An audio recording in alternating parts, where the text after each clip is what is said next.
നമ്മളിനി കോട്ടയം പുൽപ്പള്ളിയിലേക്കാണ്. പുൽപ്പള്ളിയിലെത്തി ഉമ്മൻചാണ്ടിയുടെ കല്ലറയിൽ പുതുപ്പള്ളിയിലേക്കാണ്. അവിടെ ഉമ്മൻചാണ്ടിയുടെ കല്ലറയിൽ വന്നതിന് ശേഷമാണ് സ്ഥാനാർത്ഥികൾ പ്രചാരണം ആരംഭിക്കുന്നത് എന്നാണ് അറിയിച്ചിട്ടുള്ളത്. അവിടെ വിവിധ സ്ഥാനാർത്ഥികളെല്ലാവരും പലരും എത്തിയിട്ടുണ്ട്. ആന്റണി അവിടെ വന്നു, പുഷ്പാർച്ചന നടത്തി. അതിനുശേഷം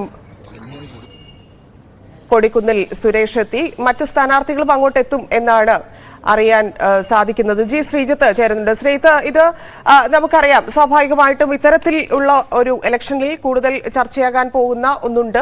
ഉമ്മൻചാണ്ടി എന്നൊരു ഘടകം, ഇപ്പൊ അദ്ദേഹം ഇല്ലെങ്കിൽ പോലും വളരെ ചർച്ചയാകാവുന്ന, ഇല്ലെങ്കിൽ പേരെടുത്ത് വോട്ട് ചോദിക്കാൻ കഴിയുന്ന ഒരു നേതാവ് കോൺഗ്രസിന്റേത് എന്ന് പറഞ്ഞാൽ ഉമ്മൻചാണ്ടി തന്നെയാണ്. സ്വാഭാവികമായിട്ടും അദ്ദേഹത്തിനോടുള്ള ഒരു സ്നേഹവും ആദരവും കൂടെ വോട്ടാകുന്ന ഒരു മണ്ഡലവും ഇല്ലെങ്കിൽ കേരളത്തിലുടനീളം അത് പ്രതിഫലിക്കും എന്ന് തന്നെ കരുതേണ്ടി വരും. അങ്ങനെ ഇടത്തേക്ക് അവിടെ നിന്ന് പ്രചാരണം തുടങ്ങാം എന്ന് സ്ഥാനാർത്ഥികൾ തീരുമാനിക്കുന്നു. അതിൽ അത്ഭുതമൊന്നുമില്ല. എല്ലാവരും എത്തിക്കഴിഞ്ഞിട്ടുണ്ടോ? എല്ലാവരും വരും എന്ന് തന്നെയാണോ അറിയിച്ചിരിക്കുന്നത്? എന്താണ് പുതുപ്പള്ളിയിൽ നിന്നുള്ള വിവരങ്ങൾ?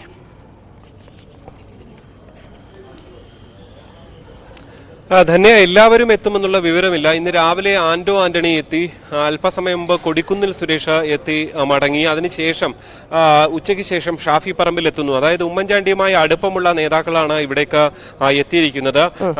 ആന്റണി നേരത്തെ ഉമ്മൻചാണ്ടിയുമായി വളരെ അടുപ്പമുള്ള നേതാവാണ്, ഒരുമിച്ച് നിരവധി കാലം പ്രവർത്തിച്ചിട്ടുള്ള നേതാവാണ്.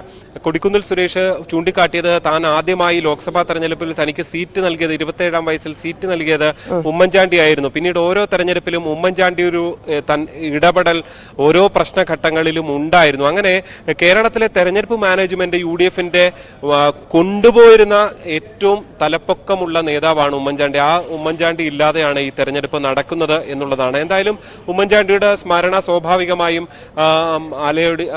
അടിച്ച ഒരു തെരഞ്ഞെടുപ്പാണ് പുതുപ്പള്ളി ഉപതെരഞ്ഞെടുപ്പ്. അതിന് പിന്നാലെ ഇവരെല്ലാം ആ ഒരു തരംഗം സംസ്ഥാനത്തൊട്ടാകെ ഇല്ലെങ്കിൽ പോലും, അങ്ങനൊരു വലിയ ചർച്ചകളിൽ ഇല്ലെങ്കിൽ പോലും, ഒരു ലോക്സഭാ തെരഞ്ഞെടുപ്പിന്റെ രാഷ്ട്രീയ സാഹചര്യം ഒക്കെയാണ് ചർച്ച ചെയ്യുന്നതെങ്കിൽ പോലും ഉമ്മൻചാണ്ടിയോടുള്ള തങ്ങളുടെ സ്നേഹം, ഉമ്മൻചാണ്ടിയുടെ അനുഗ്രഹം തേടുക, ഇതൊക്കെയാണ് ഇവർ ചെയ്തുകൊണ്ടിരിക്കുന്നത്. എന്തായാലും കൊടിക്കുന്നിൽ സുരേഷ് വന്നുപോയി. ഇനിയിപ്പോ ഷാഫി പറമ്പിൽ വന്നുപോകും. നേരത്തെ സ്ഥാനാർത്ഥിത്വം പ്രഖ്യാപിച്ച ഉടൻ തന്നെ ഫ്രാൻസിസ് ജോർജ്, കോട്ടയത്തെ UDF സ്ഥാനാർത്ഥി ഫ്രാൻസിസ് ജോർജ് വന്നിരുന്നു. അങ്ങനെ അദ്ദേഹവുമായി അടുപ്പമുള്ള നേതാക്കളൊക്കെ വന്നു പോകുന്നുണ്ട് എന്നുള്ളതാണ് നമുക്ക് അറിയാൻ സാധിച്ചത്. ഇന്നെന്തായാലും ഇനി ഷാഫി പറമ്പിൽ കൂടി എത്തും. ധന്യ.